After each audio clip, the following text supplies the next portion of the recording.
Olá, queridos alunos, tudo bem com vocês? Aqui é o professor Lucas com mais um exemplo associado aos princípios da dinâmica, leis de Newton, tá? Então vamos lá, todo mundo comigo? Vamos lá então. Ele diz o seguinte, esse nosso quinto exemplo, tá? Com relação às nossas leis de Newton. Vamos ver então. Ele quer saber se é verdadeiro, quem que é falso, assim por diante, tá? Então vai lá. Quando um corpo exerce uma força sobre o outro, este reage sobre o primeiro. Beleza, ação e reação. Agora, com uma força de mesma intensidade, belezinha. Então a terceira lei de Newton está falando, ó, mesma intensidade, mesma direção e sentidos opostos. Esse mesmo está errado, então essa primeira é falsa.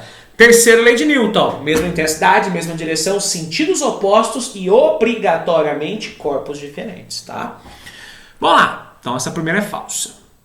Todo mundo anotou aí? A falsidade da galera aí, ó, falso, tá? 2. A resultante das forças que atuam em um corpo de massa m é proporcional à sua aceleração que o corpo adquire. Lógico, olha lá, a força resultante, segundo a lei de Newton, é igual a massa vezes a aceleração. Verdade.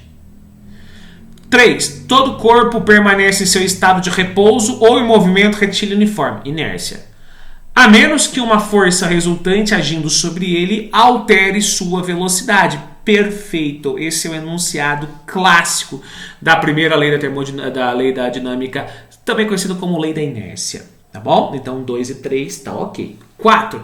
A intensidade, a direção e o sentido da força resultante. A intensidade, a direção e o sentido da força resultante em um corpo são iguais à intensidade, direção e sentido da aceleração que esse corpo adquire. Gente, o que está errado é só esse termo aqui, ó, intensidade. Então isso aqui é falso. Então fica assim, ó, um falso, verdade, verdade e falso. Por que a última é falso? Porque força resultante é igual a massa vezes aceleração. Veja bem, ó. Repara que nessa segunda lei de Newton, a aceleração é um vetor. E a força se torna um vetor porque a aceleração é o vetor. Então o que eu posso afirmar é que a força, ela sim, tem as mesmas características vetoriais de direção e sentido. A intensidade não. Porque a força depende da massa, tá? Então a intensidade que está associada ao valor é diferente. Então só para vocês entenderem, vou colocar um exemplo, tá? Numérico. Vamos supor que um corpo de 2 quilos tem uma aceleração de 5. Então seria uma força resultante de 10. Concorda comigo? Qual que é o valor? Qual que é a intensidade da aceleração? 5. Qual que é a intensidade da força? 10. Então não tem a mesma intensidade.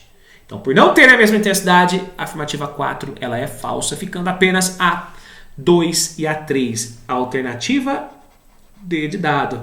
Valeu, um abraço.